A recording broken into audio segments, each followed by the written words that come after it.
Los Angeles School of Flower Design.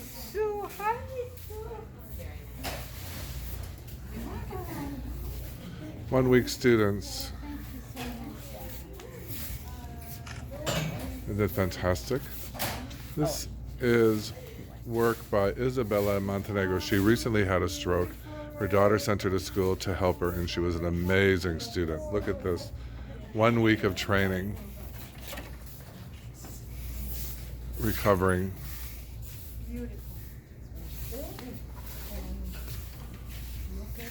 Miss Stacy, what was the hardest thing in class besides your last centerpiece?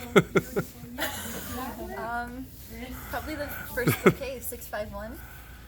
Yes, that was very pretty. That. Do you feel better about this? It's beautiful. It came out much better. Yeah, it's a rambling, wild thing. I love it. Very nice. And our light pink designer, this girl is a star. Everything she did this week was beautiful. And this was our sea foam.